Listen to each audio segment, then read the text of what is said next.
Mulheres que correm com os lobos. O predador natural da psique. O desenvolvimento de uma relação com a natureza selvagem é uma parte essencial da individuação da mulher. Para que isso possa se realizar, a mulher precisa penetrar nas trevas, mas ao mesmo tempo não pode cair irreparavelmente numa armadilha, ser capturada ou morta, seja no caminho de ida, seja no de volta. A história do Barba Azul fala desse carcereiro, o homem sinistro que habita a psique de todas as mulheres, o predador inato. Ele é uma força específica e indiscutível que precisa ser contida e mantida na memória. Para conter o predador natural da psique, é necessário que as mulheres permaneçam de posse de todos os seus poderes instintivos. Alguns deles são o insight, a intuição, a resistência, a tenacidade no amor, a percepção aguçada, o alcance da sua visão, a audição apurada, os cantos sobre os mortos, a cura intuitiva e o cuidado com seu próprio fogo criativo. Na interpretação psicológica, recorremos a todos os aspectos do conto de fadas para nos ajudar a representar o drama interno à psique de uma única mulher. O Barba Azul simboliza um complexo profundamente recluso que fica espreitando as margens da vida da mulher, observando, à espera de uma oportunidade para atacar. Embora ele possa se apresentar simbolicamente de modo semelhante ou diferente nas psiques masculinas, ele é um inimigo ancestral e contemporâneo dos dois sexos. É difícil compreender totalmente a força do Barba Azul por ser ela inata, ou seja, inerente a todos os seres humanos desde o instante do nascimento e, nesse sentido, não ter origem consciente. No entanto, creio que temos uma pista de como sua natureza se desenvolveu no pré-consciente dos seres humanos, pois na história do Barba Azul é chamado de mágico fracassado. Por essa ocupação, ele se relaciona com os outros contos de fadas que também retraíam o predador maligno da psique como um mago de aparência bastante normativa, mas imensamente destrutiva. Usando-se essa descrição como um fragmento de arquétipo, podemos compará-la com o que sabemos de feitiçaria fracassada ou de força espiritual fracassada da história dos mitos. O grego Ícaro voou perto demais do sol e suas asas de cera derreteram, lançando-o de volta à terra. O mito do povo Zuni, o menino e a águia, fala de um menino que teria passado a pertencer ao reino das águias, não fosse por ele imaginar que poderia desrespeitar as leis da morte.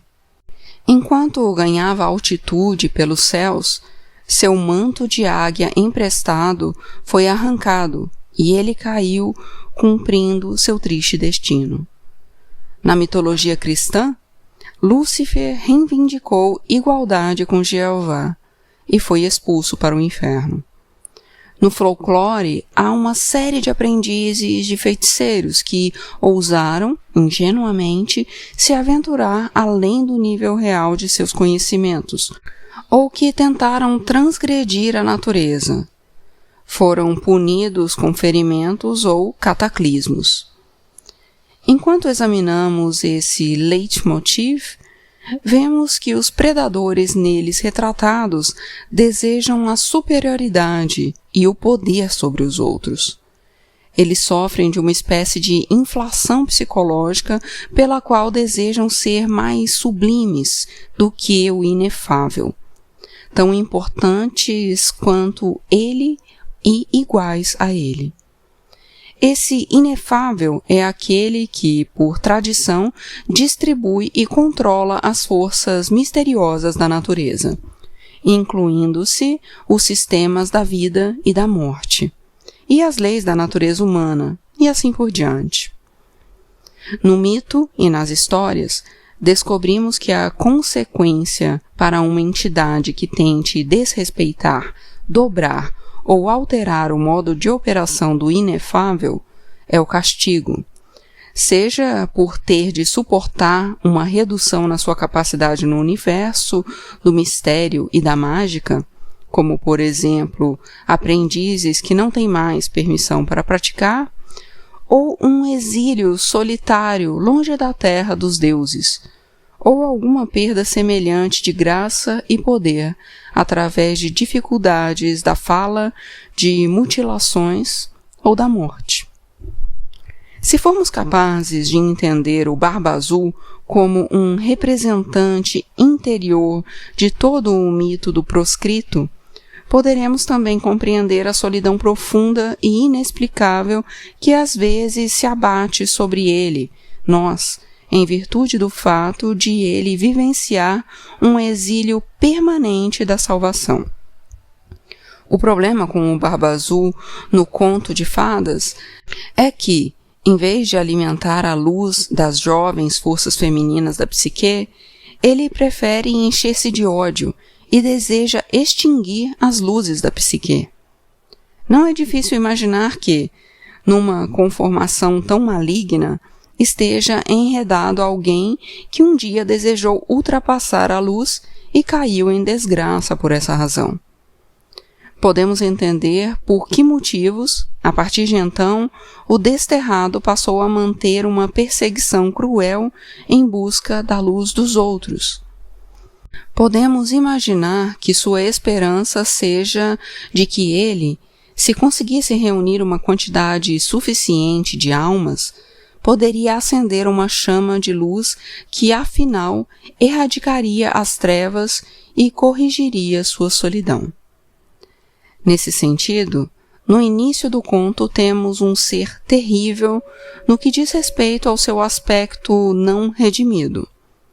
No entanto, esse fato é uma das verdades cruciais que a irmã mais nova deve reconhecer, que todas as mulheres devem reconhecer, a de que, tanto interna quanto externamente, existe uma força que atuará opondo-se aos instintos do self natural, e de que essa força maligna é o que é.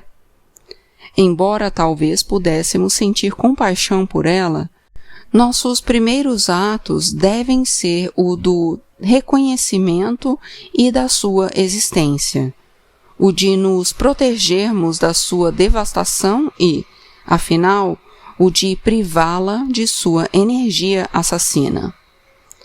Todas as criaturas precisam aprender que existem predadores. Sem esse conhecimento, a mulher será incapaz de se movimentar com segurança dentro de sua própria floresta sem ser devorada. Compreender o predador significa tornar-se um animal maduro, pouco vulnerável à ingenuidade, inexperiência ou insensatez. Como um rastreador sagaz, o Barba Azul percebe que a filha mais nova está interessada nele, ou seja, que se dispõe a ser sua presa. Ele a pede em casamento e, num momento de exuberância juvenil, que há muitas vezes uma mistura de loucura, prazer, felicidade e interesse sexual, ela diz sim. Que mulher não reconhece esse enredo?